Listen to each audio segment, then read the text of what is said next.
상당한 영향을 보이고 있습니다. 우리 김진수 교수님 나오실 때 큰 박수로 맞아주십시오.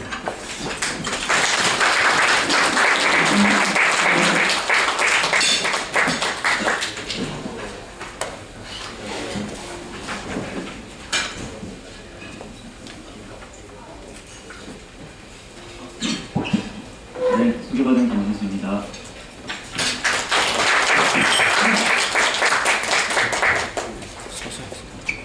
학교에 내는 서류로 이력서를 보내드렸는데 이력서의 내용을 잘 소개해 주셔서 감사합니다.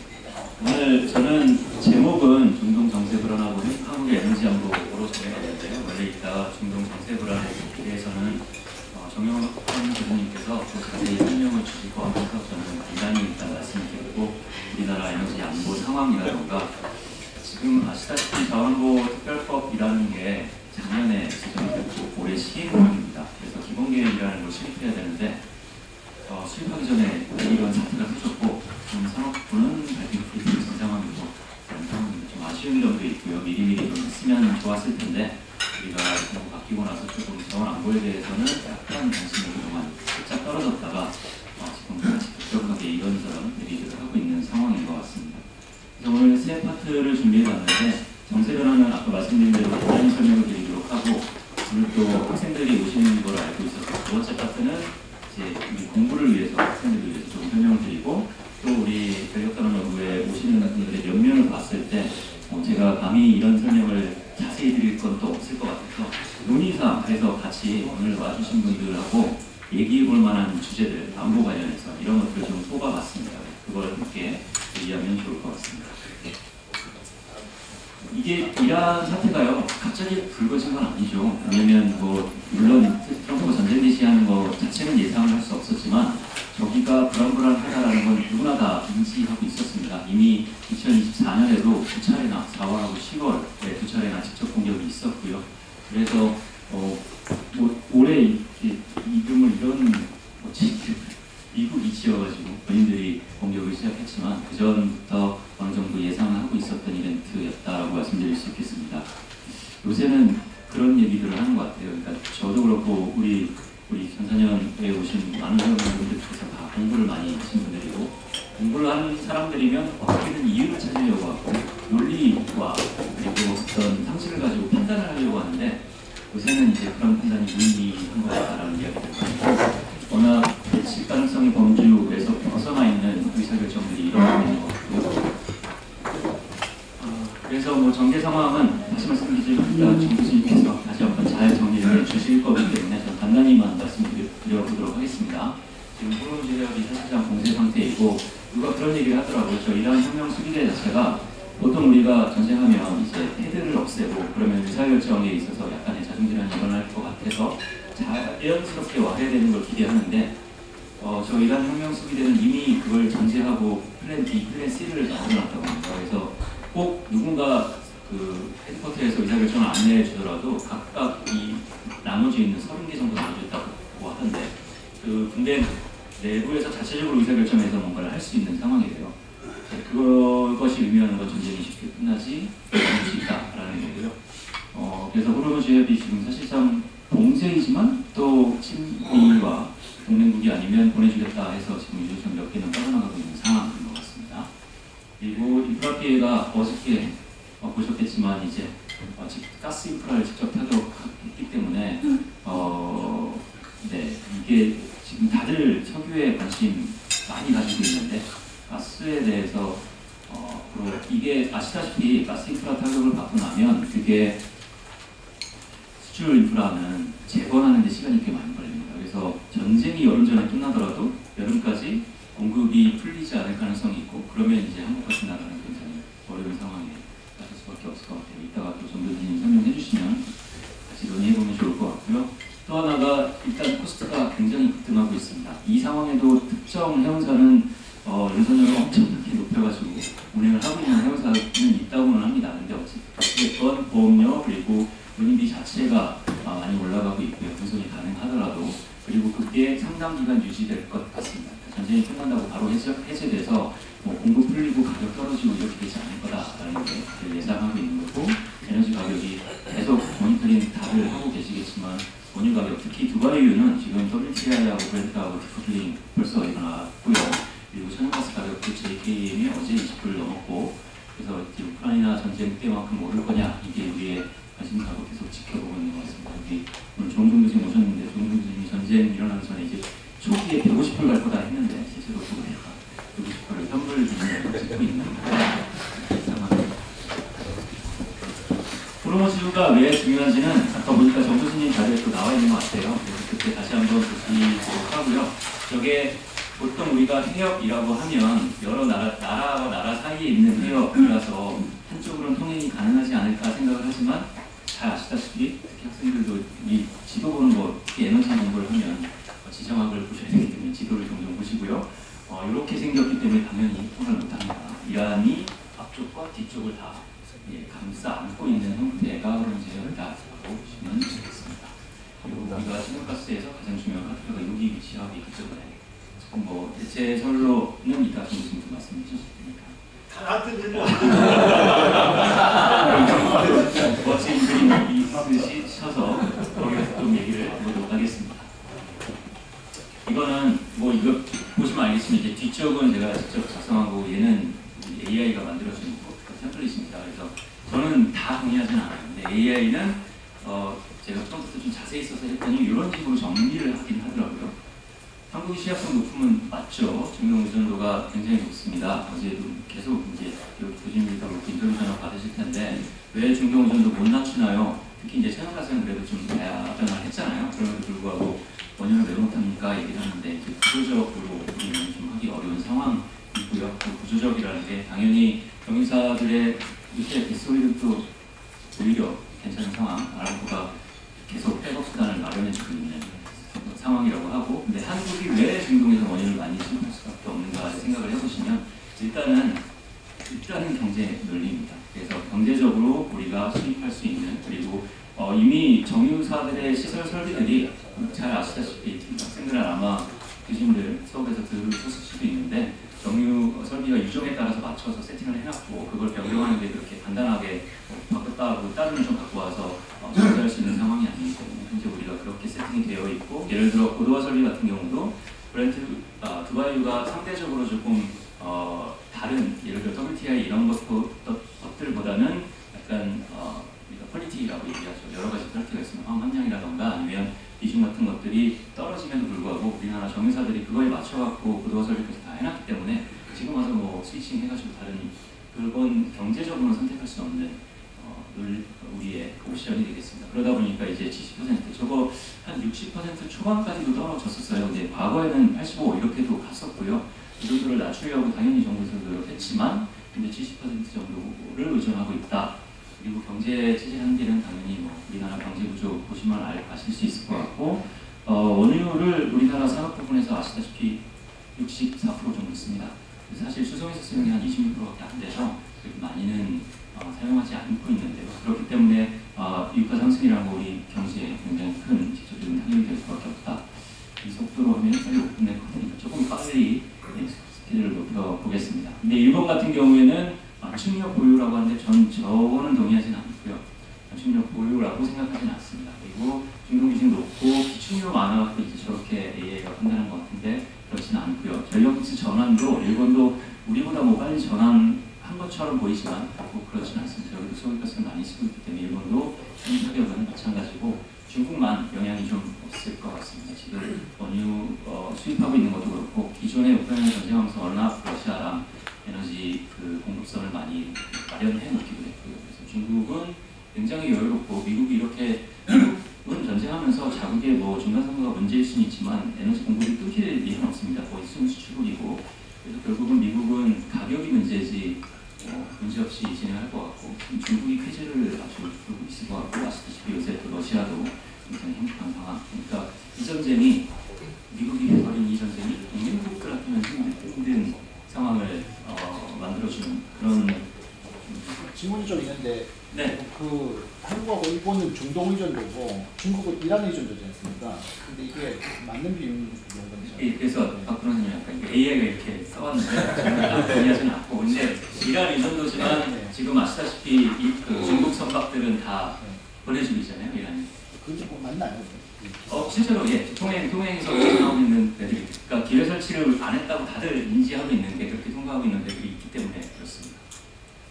그래서 막 아시다시피 이거 중국 그 신호기 끄고 중국 선박인 것처럼 해가지고 나가려는 데들도 있고, 우리 장군상선도 아시다시피 중국하고 합작법인이기 때문에 조금 더 좋은 조건이다라고 이야기하시는 분들도 있고 그런 것 같아요. 안보 현황입니다. 그래서 요거는 우리 전산연 회원 여러분께서는 그냥 다시 한번 리마인드 차원에서 들어주시면 될 것 같고, 학생들은 공부를 계속하시면 됩니다. 그래서 그 IEA가 이제 왜 생겨났는지는 학생들은 들어보셨나요?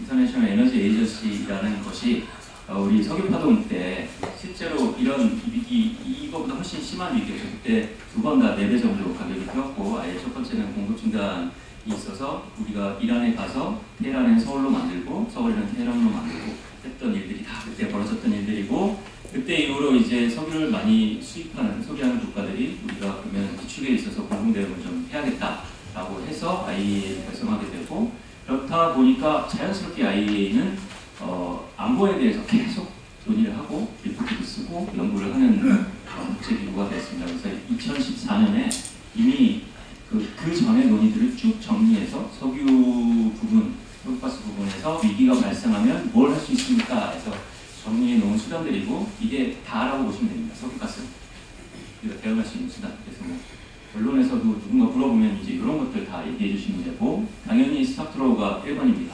지금 IEA도 공동위층료 방출을 하는 거 결정해서 하고 있고, 회원국이 되려면 이제 91분 이상의 비축을 해야 되고, 근데 그 91분이라는 게 사실은 순소비량이에요. 그러니까 어떤 나라가 원유를 수입해다가 뭔가 그 나라 안에서 정제하고 쓸 수도 있고, 나머지는 수출할 수도 있잖아요. 특히 대표적으로 한국. 그래서 여러분들이 기사를 보시면 208일분이다. 그게 이제 순소비량이고, 우리나라 이제 석유 같은 경우에는 정유한 양의 절반 정도를 수출하고 있기 때문에 그렇게 해서 전체 우리나라의 그냥 수입량으로 놓고 보면 한 71분 정도밖에 안 됩니다. IEA 기준은 당연히 충족하고 있는 거고, 다만 한국에 수출을 안 하면 되죠. 그러면 우리나라가 실제로 내부에서 쓸 수 있는 양은 200일 이상이 나와 있긴 합니다. 그래서 스타트로우를 퍼블릭으로 하거나 인더스트리로 하거나, 이게 하나의 방법이고, 프로덕션 서비스 당연히 있습니다. 증산을 하는 건데요. 저 증산 같은 경우는 이제 한국은 사실은 그렇게 쓸 수 있는 수단은 아니고요. 유전을 실제로 가지고 있는 나라들이거나 아니면 해외에서 우리가 완전히 지분을 확보하고 있고 그거에 대해서 증산 의사결정을 할 수 있는 것이라면 대응할 수 있는 수단 중에 하나가 되겠습니다. 또는 요새는 특히 가스는 계약을 할 때 증량이나 감량권이 포함된 계약들을 맺고 있기 때문에 그런 경우에 이제 증량권을 사용할 수도 있는데, 근데 이번 사태는 딱 저거로 다 대응하기는 어려운 게 지정학적이니까 아예 초코 포인트가 막혀버린 공급 위기이기 때문에 증산에 대해서 이제 다른 사이트의 증산을 해볼 수는 있겠지만 좀 제한적인 영향이다라고 말씀드릴 수 있겠습니다. 그리고 사실은 수요 제한이 굉장히 중요한 정책으로 들어가야 되고요. 사실 그래서 저도 이번 정부에서 최고가격제만 시행하면 굉장히 답답할 뻔했는데, 이렇게 요새 나오는 메시지는 수요 관리해야 된다는 얘기가 계속 나오고 있는 것 같아요. 오브제까지 얘기. 근데 일반 이제 저희 집에서도 왜 오브제를 해야 되는 거냐. 근데 당연히 가격 제한을 해놨으면 소비량, 원래는 가격이 높아져서 소비가 떨어져야 되는 게 정상인데 가격을 제한해놨으니까 다른 제약 수단으로 소비량, 수요를 떨어뜨려야 되는 것 같습니다. 그래서 그런 메시지가 나오고 있는 것 같고요. 그것도 굉장히 약하게 하는 것부터 강하게 하는 것까지 써있고, 이게 사실 정부에 우리가 석유류 위기 대응 매뉴얼이라는 게 있습니다. 산업부가 그걸 석유산업과에서 만들어놓은 매뉴얼이 있고, 거기에 유가 수준과 지금 경고 단계에 따라서 어떻게 하는지 다 써있고, 최고 이제 심각 단계가 되면 배급제입니다. 이거 당연히 해야 됩니다. 심각 단계까지 가면 배급을 해야 될 정도로, 뭐 저는 그 이후에 대응은 있지만 예전에 석유파동 있었을 때는 실제로 이거 들고 가서 배급 받아 오셨다고 하시더라고요. 네, 그게 있습니다. 그것까지 가야 되는 거고요. 그리고 가장 이제 아쉬운 것 중에 하나가 퓨얼 스위칭 겁니다. 그래서 여기서 이제 우리도 발전소 중에 퓨얼 스위칭 할 수 있는 발전소가 매우 드물죠.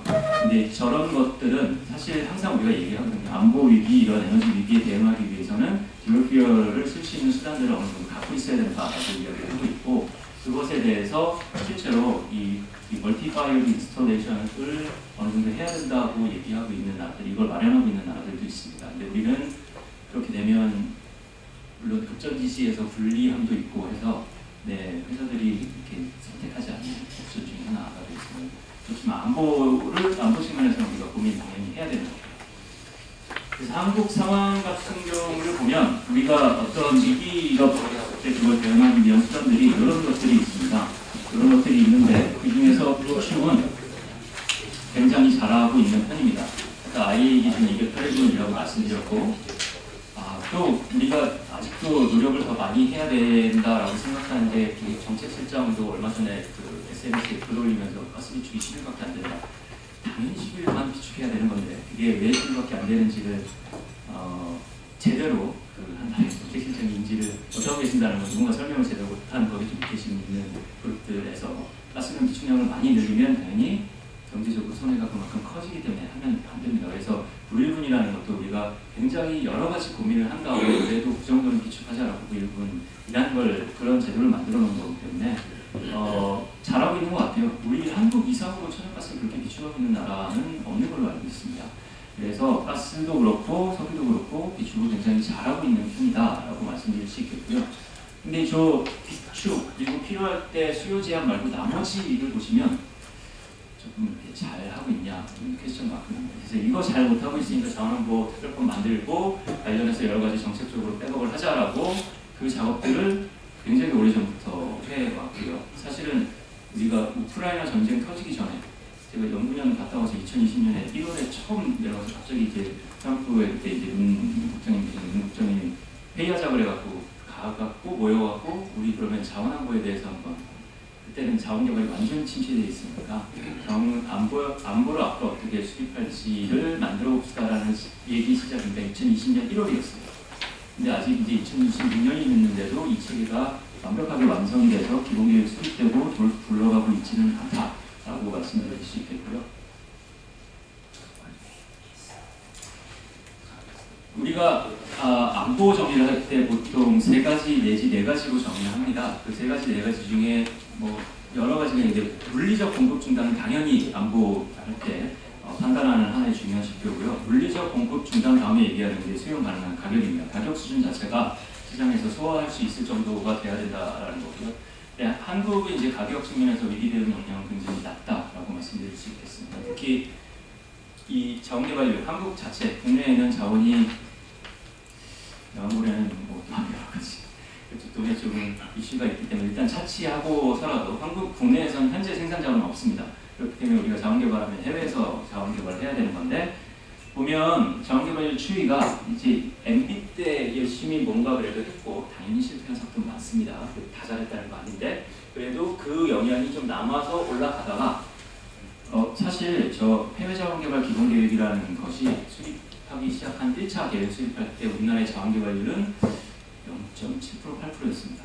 그렇기 때문에 많이 올린 거예요. 그래서 10% 이상 수준까지 올렸고 근데 정점을 찍고 떨어지기 시작했는데 누군가 또 이게 지금 현재 확인 가능한 최신 통계거든요. 이거 해외자원산업협회에서 나중에 물어봐서 좀 체크를 더 2024년 통계를 해야겠지만 다시 올랐네요 라고 자원개발 그러면 정책 효과를 보내요 라고 생각할 수도 있지만 조금 왜 올랐을 것 같지 살짝 시선이 맞았는데 포스코와 SK가 네, 포스코와 SK가 개발을 하셔서 올라가고 있는 겁니다. 정부의 정책이 아니라 민간 전략에 따라서 뭐 그렇게 한 거고 오히려 이제 제가 포스코도 그렇고 SK도 그렇고 이제 여러 가지 얘기를 하다 보면 정부에서 이제 차라리 가슴을 안 했으면 좋겠다. 그래서 네, 괜히 뭐 하면서 오히려 서류 제출하고 뭐 해야 될 게 훨씬 더 많아지니까 그런 어려움이 좀 오히려 있으신 것 같은데 그것 때문에 올라간 거고요. 지금 SK도 그 가스 같은 경우에 첫 선적한 물량이 들어왔잖아요. 저희 호주에서 생산한 물량이 들어왔기 때문에 조금 더 앞으로 올라갈 수도 있을 것 같습니다. 다만 이제 사업 수 자체는 지속적으로 감소하고 있습니다. 그래서 해외 자원 개발이 앞으로 모르겠어요. 이 이벤트 끝나고 나면 또 정부가 그렇게 크게 관심 안 가질 것 같다는 게 제가 그래도 우리 기반담에 종사한 지 이제 16년째 돼가는데 그동안에 경험으로 놓고 봐서 이런 거 있었을 때만 반짝 관심을 갖는 것 같긴 합니다. 그래서 그걸 조금 반짝이 안 되도록 만들어보자라는 게 자원안보특별법인데 그건 이따 마지막에 잠깐 말씀드리도록 하겠습니다. 지속가능성이라는 측면이 안보 얘기할 때도 항상 나옵니다. 그리고 오늘 제가 고민거리로 이 전력자료 정도에 던져드릴 게 이따가 무탄소 전환의 안보에 대해서 잠깐 말씀드려보도록 할 거고요.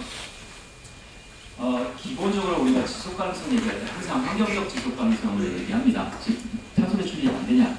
근데 한국은, 우리나라는 너무 탄소만 집중하고 있어요.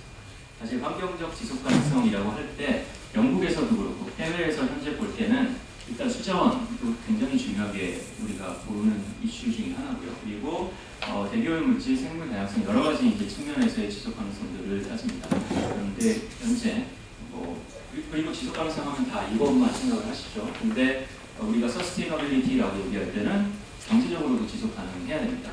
재무적으로.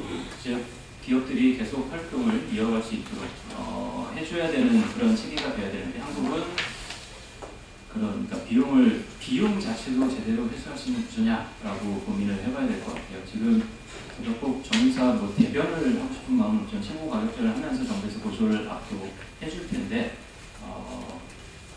이걸 그러니까 제대로 다들 걱정을 하는 거죠. 제대로 보조를 우리가 정산을 나머지 받을 수 있을 거냐에 대한 고민을 하고 있는 거고 그거에 대해서는 지금 그러니까 명확한 포뮬라 없이 최고가격제를 시행하고 있는 거라서 좀 지켜봐야 될 것 같고요. 그러니까 여러 부분에서 계속 적자를 누적해 가는 그런 형태의 어떤 대응 전략을 쓰고 있어서 이건 좀 우리가 고민해봐야 될 것 같습니다.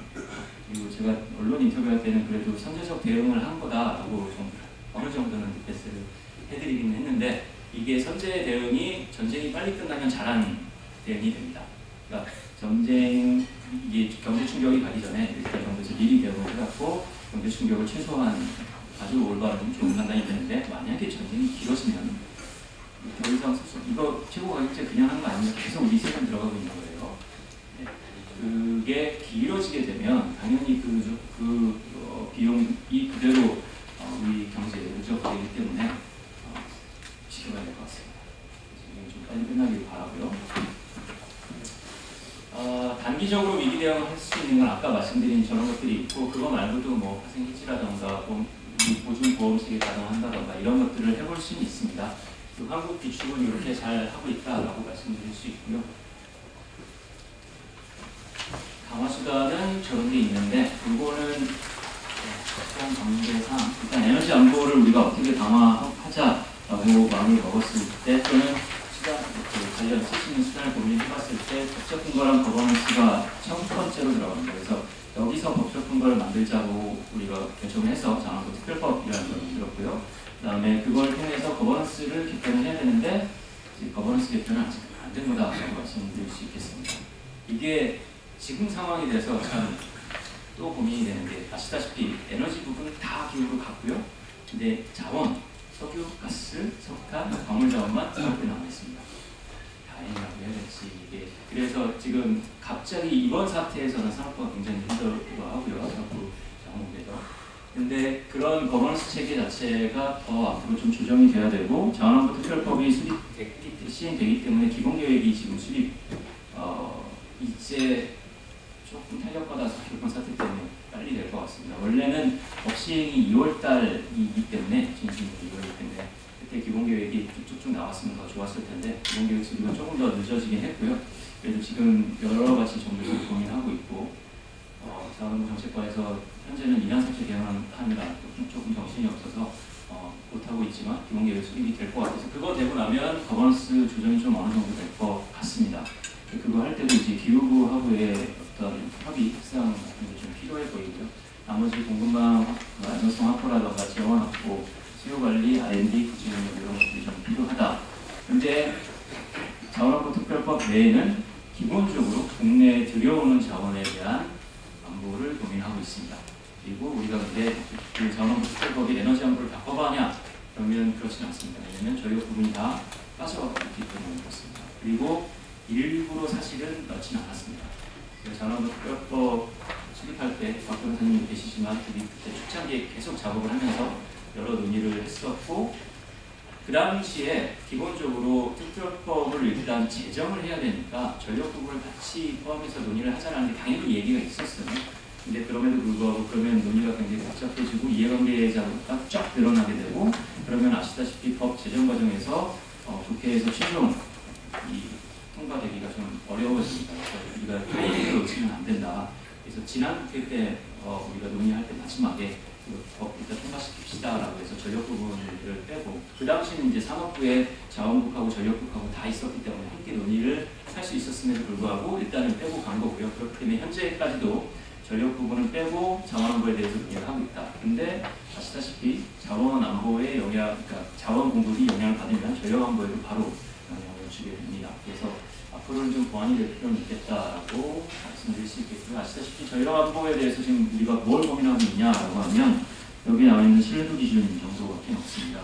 그리고 지금 전기본 수립하면서도 신뢰도는 계속 평가할 텐데요. 딱 그 정도 평가하는 것 같고 지금 그것 때문에 굉장히 요새 전기본 수립 과정에서도 그렇고 좀 여러 가지 논의들이 어려운 논의들이 있습니다.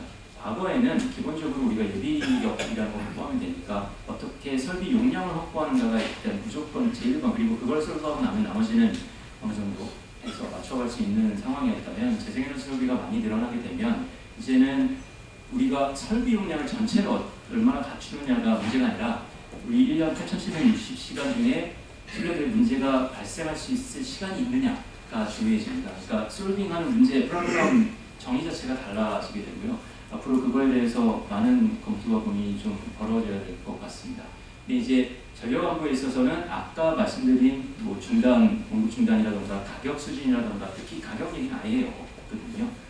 없습니다. 이게 수용 가능한 가격이라는 게 우리가 에너지 안보 얘기할 때 항상 얘기하는 핵심 팩터인데 전력 쪽에서는 그게 들어가 있지는 않다라고 말씀드릴 수 있겠습니다. 그래서 이것도 사실 리뷰해야 될 것 같아요. 근데 지금은 전기본에서 안보 얘기라 이런 얘기는 마치 뒤로 빠져 있는 상황입니다. 그래서 이거는 제가 그냥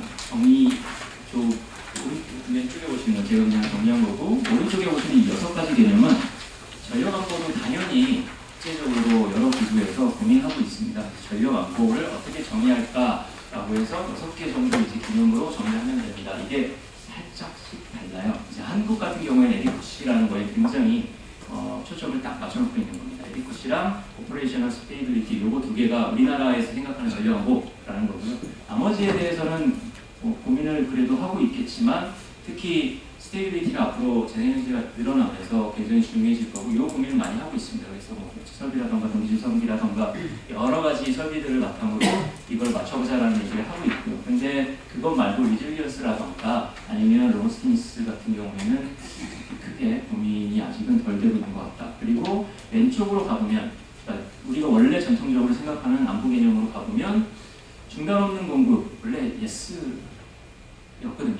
근데 예스인 줄 알았는데 이번 사태를 또 겪으면서 저게 예스 맞나?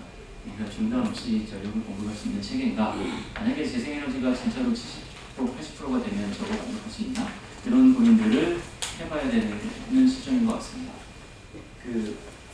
지금 초미에 이제 관심사, 특히 전기본에서 설비 공급에서 초미 관심사가 석탄화력 언제 빼고 가스 화력 언제 빼고 언제까지 우리가 허용할 것인가가 굉장히 치열하게 논의하고 있는데 영국이 천연가스 복합화력 언제까지 쓴다고 플랜 짰는 혹시 들어본 적 있으세요?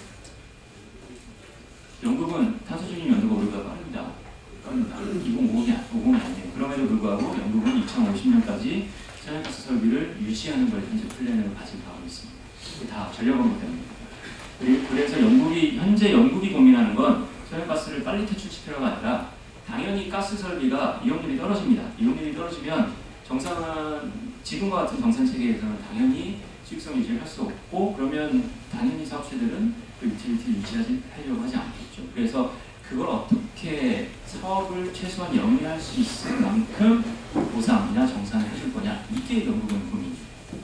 사실 영국이 그렇게 할 수 있는 이유는 또 따로 있습니다. 걔네는 이제 북해 지역이나 이런 데 고갈가스전이나 이런 데 많아가지고 CCS를 하기 굉장히 좋은 환경이에요. 그래서 CCS 클러스터도 거기다 만들어놨고, 그래서 우리 천연가스 발전 운영을 해도 우리 CCS로 어느 정도 카본 뉴트럴티 당연히 만족할 수 있어 라는 그런 자신감이 있기 때문에 이렇게 정책을 짜고 있고, 안보에 있어서도 그런 수단을 쓸 수 있긴 합니다. 근데 한국은 뭐 그렇진 않고요. 그리고 수용 가능한 가격은 당연히 패션 마크. 이용 가능성은 굉장히 잘하고 있습니다. 전력 인프라 열심히 다 빠는 거거든요. 이용 인프라는 충분히 물론 앞으로 선전설로는 부족하겠지만 그래도 이용 가능성은 현재 예스. 지속 가능성 측면에서도 패션 마크. 저거는 수용 가능한 가격 때문에 그렇습니다. 그래서 여기까지가 일단 기본적으로 제가 안보 관련 설명드릴 거고요. 설명드리고 싶었던 내용인데 지금부터는 이제 고민 거를 좀 이렇게 보여드리도록 하겠습니다. 이게 다들 근데 너무 무시하고 각국의 상황이 너무 다른데 그것들을 충분히 우리가 인식을 또는 정치권이나 정부에서 인식을 못하고 이야기를 하고 있다라고 말씀드릴 수 있을 것 같고요. 에너지 통계 에너지 통계 나오는 거 보면 이 정도 지금 비중을 가지고 가고 있습니다. 우리가 굉장히 뭐 잘하고 있는 독일도 아직은 석유 많이 쓰거든요. 그리고 학생들 같은 경우는 공부하시면서 계속 배우시겠지만 글로벌리 제1의 에너지원은 아직은 석유입니다. 그리고 이거는 석탄입니다. 석탄가스 이렇게 가고 있고요. 물론 신규 건설되고 있는 재생에너지 설비가 많이 글로벌리 늘어나긴 했습니다. 작년 같은 경우는 이제 최초로 석탄 설비보다 재생에너지 설비가 많이 늘어난 신규 인스톨레이션 늘어난 상황이긴 하고요. 하지만 한국 같은 경우에는 다른 나라들과 비교해서도 에너지 믹스 자체, 구조 자체가 굉장히 탄소 중립을 앞으로 만들어갈 때 엄청난 노력이 필요한 상황이다 라고 말씀드릴 수 있을 것 같고요. 그래서 저희가 누구를 따라가야 하는가가 누구를 벤치마크 할 상황은 우리는 아니라고 봅니다. 그래서 누구를 팔로우 하는 게 아니라 우리는 앞으로 어떤 방향을 한국이 설정해 나가야 되는가를 고민해야 되는 시점인 것 같고요. 이것도 또 누군가 얘기를 하더라고요. 한국이 지금까지 굉장히 우리의 몸속에 체화된 우리 고도 성장의 시기를 쭉 지나오면서 한국을 이렇게 만들고 나서 우리 몸속에 체화된 게 잘하는 애가 누구야? 이걸 찾아보고 그거 딱 보고 벤치마크 찍어서 우리도 빨리 잘 따라해보자. 그걸 굉장히 잘했고 그것 때문에 한국이 이렇게 전 세계에서 유례없이 경제 성장률을 기록할 수 있었고 선진국 반열에 올라올 수 있었습니다. 그래서 지금도 근데 그럼 누굴 따라 해야 되느냐를 찾는 거에 우리가 너무 몰두하는 거 아니냐. 근데 지금의 한국의 상황, 현재 우리나라의 경제 구조, 경제력이라면 이제 벤치마크 대상을 찾는 게 아니라 한국 앞으로 어떻게 가야 될지를 우리가 스스로 고민해야 되는 시점이다. 에너지 분야도 마찬가지인 것 같습니다. 그래서 기본계획이라는 걸 수립했고요. 그 자원부 특별법이라는 걸 만들었고요. 거기서 기본계획을 만들게 해놨고 이렇게 자원부 기본계획 내용이 들어가게 되어 있습니다. 그래서 이 내용으로 현재 구성할 예정이고요. 지금 아마 관련 연구를 에너지경제연구원에 이제 이태 실장하고 몇몇 관련 전문가들하고 이렇게 해갖고 앞으로 쭉 진행이 되지 않을까 싶습니다. 네, 그래서 보면 필요한 것들 쭉 다 들어가 있고요. 여기 안에 뭐 비상공업광산 지정이라던가 정부에서 증명을 해라라고 명령을 내릴 수 있는 것까지 다 들어가 있긴 합니다. 물론 이런 게 있다 보니까 이제 기업들에서는 좀 우려를 하시죠. 그래서 또 괜히 우리한테 부담 지어지는 그런 어떤 실행 과제가 들어가진 않을까라고 염려를 하고 있기는 하고요. 일단 그런 거 안 들어갈 수 있게 최대한 뭐 이태 시장도 그렇고 저도 그렇고 만들려고 노력을 할 때 잘 짜보려고 노력을 할 텐데 앞으로 이거 조금 디벨롭이 되고 나면 그때 한 번 더 기회가 되면 설명을 드려보도록 하겠습니다. 원래 이거 만들 때요, 이거 5년 수립시기가 5년이잖아요. 그래서 저거 처음 할 때는 그 에너지 기본 계획 다시 부활시키고 에너지 기본 계획하고 수립시기를 맞춥시다 이렇게 얘기했었어요. 왜냐면 에너지 우리가 계획을 수립할 때 현재는 에너지 기본 계획이 아예 없으니까 안정적인 공급과 안보라는 게 굉장히 중요하게 항상 고민해야 되는 거고, 그래서 애기본 수립할 때 안보를 고민해야 되니까 그러면 자원부 기본계획하고 애기본하고 수립을 맞춰갖고 함께 검토해갖고 수립하면 되겠다라고 해서 그렇게 맞춰놨습니다. 지금 이제 이건 보여주지 못해서 그냥 이것만 움직이고 있는 상황이고요. 여기 보면 이런 것들이 들어가 있습니다. 그래서 우리나라에 있는 공급기관과 수요기관들이 이런 역할들을 해야 돼요. 그래서 이것을 실제로 어떻게 할 거냐, 그래서 우리나라 같은 경우는 이 비축유 방출에 대해서도 사실은 제대로 방출을 국내에 해본 적이 없기 때문에 그 관련한 여러 가지 세부적인 그런 액션 플랜들 같은 게 들어가야 될 것 같고요. 그리고 안보 진단도 안보 진단 체계도 여기 들어가 있긴 한데 조금 그러니까 우리가 너무 위기를 좀 조장하거나 아니면 국민들한테 어떤 일종의 벌써 이렇다라는 걸 보여줄 필요는 없지만 너무 느리게 이제 어제인가 같은 격상이 있잖아요. 관심 단계로 그동안 쭉 있다가 느리게 하는 게 아닌가 싶기는 합니다. 원래 비축유 방출하려면 이제 관심 단계에서는 당연히 못하고 그렇기 때문에 위기 단계를 조금씩 격상해 가는 것 같은데 약간 거기를 사실 해야 되는 게 아닌가라는 생각을 좀 하고 있습니다.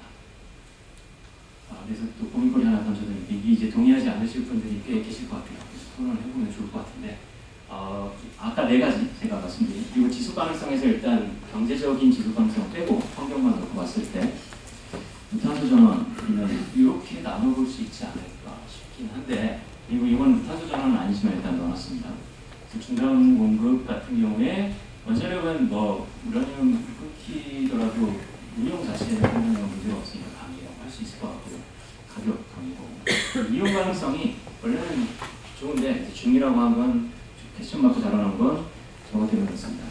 수용성 때문에 수용성만 확보된다면 그리고 우리가 폐기물 문제를 해결할 수 있으면 강의라고 할 수 있고 지속 가능성은 아까 그 원자력 방사 뭐 고준위가 됐던 폐기물 때문에 중정도로 평가할 수 있지 않나.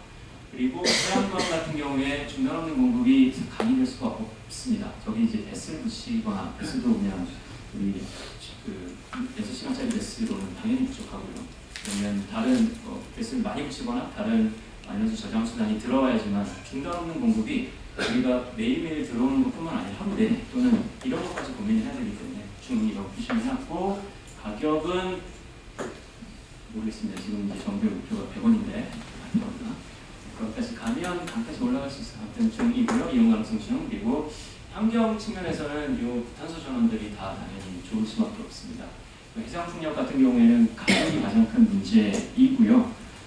그리고 가스, 수소 이거 현재 아무도 관심이 좀 없는 영역이 되어버린 수소라는 것도 사실 보면 가격 측면에서 문제가 되고 중단 없는 공급도 중이라고 해놓은 게 사실은 해외에서 도입해야 되는 수소이기 때문에 그렇습니다. 국내에서 생산을 해서 국내에서 예를 들어 재생에너지 설비로 만들어 생산하는 수소다라고 하면 강으로 평가할 수도 있을 것 같은데 현재 우리나라의 공급 구조상 중동이 되지 않을까 생각했고요. 그런 측면에서 이용 가능성이 중입니다만 만약에 수소 공급처만 제대로 만들 수 있으면 저것도 강하게 평가받을 수 있을 것 같습니다. 지금 원자력 수소에 대해서 또 굉장히 큰 계속 논쟁이자 논란이자 이런 것들이 벌어지고 있는데 현 정부의 생각은 수소를 발전할 생각은 크게 없는 것 같고요. 근데 이제 산업용 때문에 산업용 수소를 어떻게 확보할까 때문에 산업용 수소 생산에 대해서 여러 가지 고민을 그래도 조금씩 하고 있는 것 같습니다. 예, 가스는 이렇고요. 가스는 가격 측면에서 중인데 이게 시점에 따라 좀 다르게 평가할 수 있을 것 같습니다. 그래서 이건 뭐 이따가 주시면 이야기를 주시면 또 토론해보도록 하고요. 그래서 이런 과제들이 우리가 앞으로 필요하지 않을까. 특히 거버넌스 측면에서는 특별법이 지금 실행력이 전혀 담보되지는 않았습니다. 실행력을 확보하는 게 중요하고 안보 컨트롤 사고 같은 경우도 이거나 저거 사실 위원회 만들자고 제안을 했어요. 정부에 했고 근데 행안부에서 절대 안 돼. 위원회 너무 많다.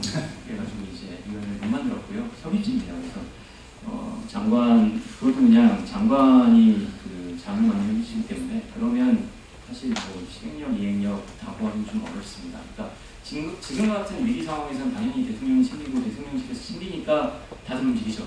근데 이게 평시 대응이나 아니면 이 사태가 지나가고 나서 우리 뭐 해봅시다. 이게 대응해야 되니까 이런 거 합시다 라고 했을 때 장관이 위원장이고 각 부처의 차관이 오는 모임이라면 사실 지금과 같은 인물을 아마 좀 어렵습니다. 그래서 해야 되는데 좀 못하고 있다라는 거고 에너지 정책 분사는 또 다른 이슈라고 맞물려 있으니까 주전되어 있는 것도 문제고 위기 대응 시 이제 민간 역할 부재는 현재 유지합니다. 근데 앞으로 저거 보완을 좀 해야 될 것 같고요. 민간의 부담 부담을 최소화하면서 민간의 역할도 부여를 해야 우리가 시장을 열자라고 하는 거에 정당성이 생깁니다. 그러니까 안보에 있어서 민간의 역할을 생각하지 않은 상태로 에너지 시장을 열자라고 하면 그거는 사실 설득력이 떨어지기 때문에 그것도 함께 고민하면서 나아가야 되지 않을까 싶습니다. 네, 이상으로 발표를 하겠습니다.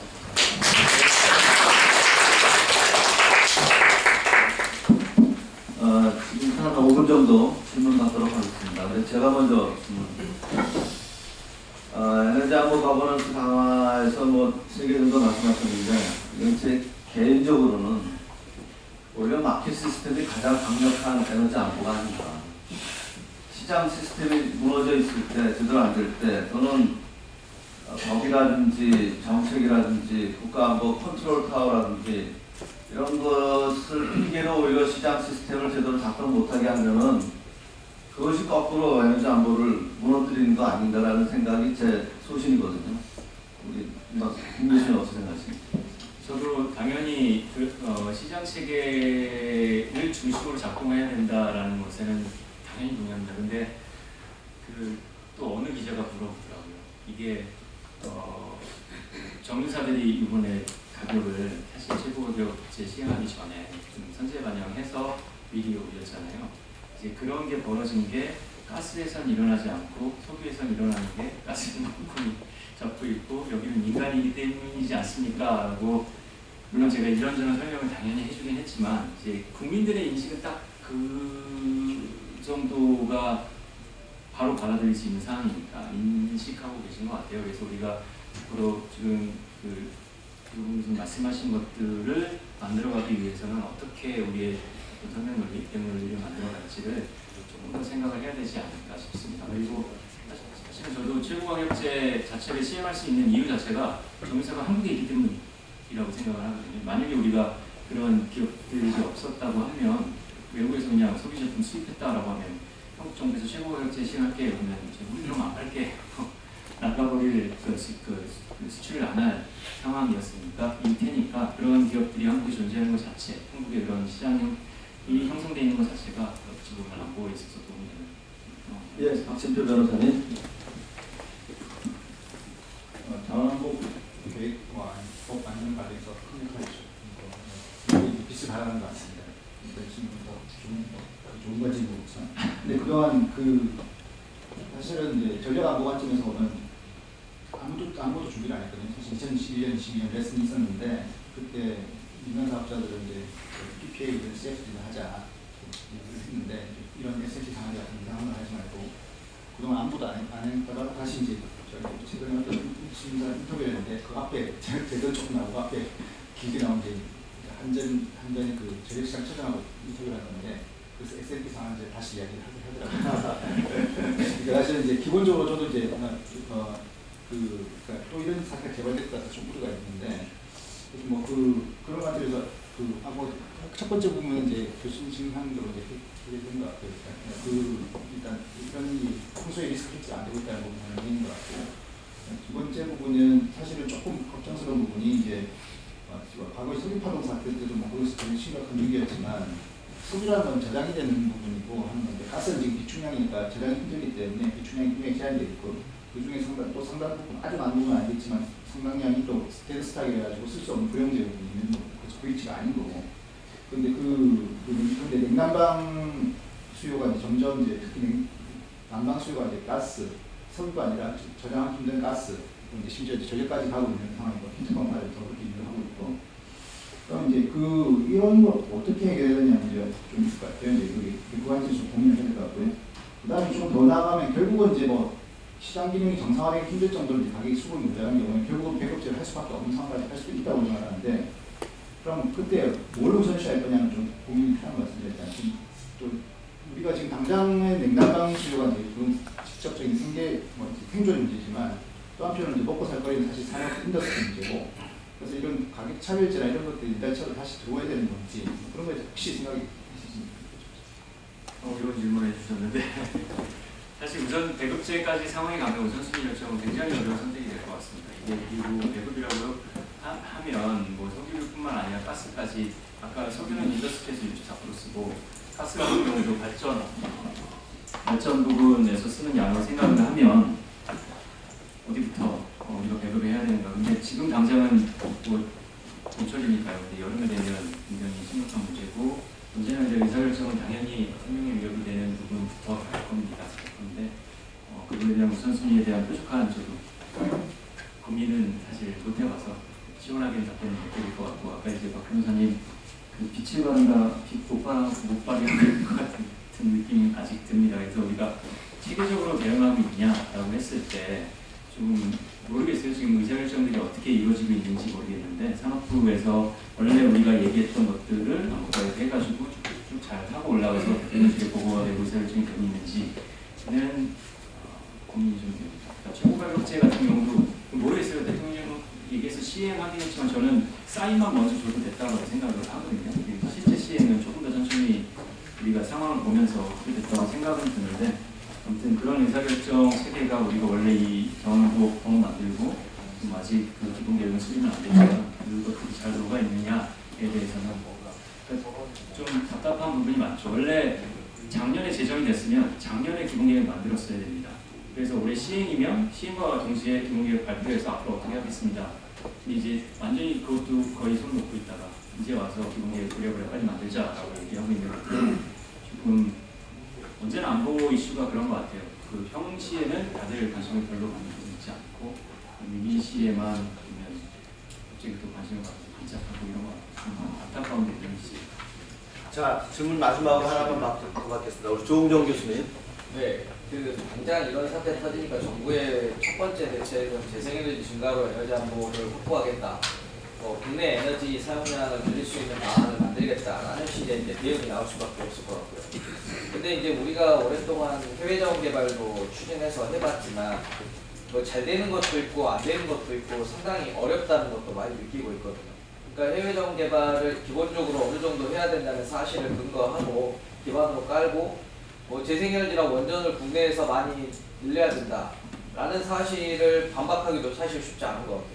그 어딘가에 접점이 있을 거라고 보는데 교수님 생각이 어떤지 좀 듣고 싶습니다. 또 어려운 질문을 주셨습니다. 이제 우리 명쾌하게 있으면 계속 그 명쾌하다고 있으면 주장을 하고 싶은 좀 적정선이 어디냐. 근데 지금 정책은 사실 적정선을 아예 생각을 안 하고 있는 확대 정책을 가지고 가고 있으니까요. 그래서 재생에너지가 우리 사회, 우리 전체 산업 시스템에서 수용할 수 있는 만큼은 수용해야 된다고 생각을 합니다. 그러면 그 수용할 수 있는 수준이 어딘데라는 고민을 해야 되는데, 이제 그것보다는 조금 더 우리가 원론적, 당위적인 목적으로 재생에너지 확대 정책을 현재는 펼치고 있는 상황이긴 하고요. 지금 방향은 아니구나. 재생에너지 기본계획 수립에도 참여를 했고 늘리긴 늘려야 되는데 어디까지 늘리는 게 우리가 그리고 시점을 어떻게 해서 늘려가는 게 효과적일 거냐, 그거에 대한 고민이 당연히 필요해 보입니다. 질문 주셨으면 한 가지만 더 말씀드리면, 지금 우리가 탈석탄 동맹에도 가입을 했고 2040년 석탄 폐지를 영문화하려고 여러 가지 노력 그 과정 속에 있습니다. 이게 이런 사태를 겪고 나니까 아까 말씀하셨지만 원자력 발전을 늘리는 게 일단 당장 발전 양을 늘리는 게 우리가 대형 수단일 수 있지만 결국 원자력 발전 늘리고 재생에너지 늘리면 둘 다 이제 경직성적으로 늘어나는 거거든요. 그래서 석탄화력도 그렇게 위험운전은 안 되지만 지금 다른 나라에서도 석탄화력 발전 이런 위기 때는 굉장히 많이 석탄화력 발전량을 늘려야 된다는 얘기 또 그리고 실제로 이렇게 대응하고 있는 나라들도 있고요. 다만 그러면 원래 우리가 콜드 리저브 얘기를 하다가 지금 완전히 그것도 들어갔습니다. 콜드 리저브 별로 실효성이 없다고들 이야기하세요. 특히 이제 발전 공기업들에는 콜드 리저브를 해도 기본적으로 연료비 빼고는 운영비가 다 들어간다.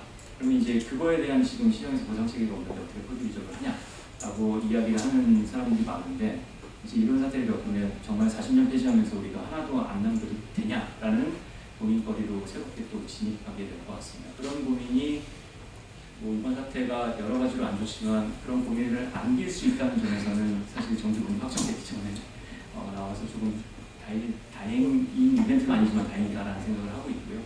아까 말씀하신 대로 적정 수준을 그래도 얘기해 볼 수 있는 논지가 이번 이 사태가 되지 않았나 싶습니다. 그전에는 당연히 적정 수준이라기보다 그냥 무조건 재생에너지 늘리자로 정책이 거의 우리가 가고 있었습니다. 콜드리전으로서 학생들한테 좀 쉽게 설명 좀 해주세요. 아, 네. 소통하려고 발전이 이런 사실은 이제 이런 사태뿐만 아니라 여러 가지 우리가 전력 공급이 끊길 수 있는 상황이 벌어질 수 있으니까 언제든 재가동할 수 있을 정도의 메인티넌스를 하면서 유지하는 걸 얘기합니다. 근데 그게 그냥 사람만 몇 명 가 있다 이게 되지 않기 때문에 우리가 일관적으로 해야 되는 유지 보수 활동들을 좀 해야 됩니다. 해야 돼서 정말로 그러니까 발전 공격들이 그거 다 검토를 해봤고요. 그 상황에서 연료비 대부분 거의 다 필요한 상황이다라고 이야기를 하시더라고요.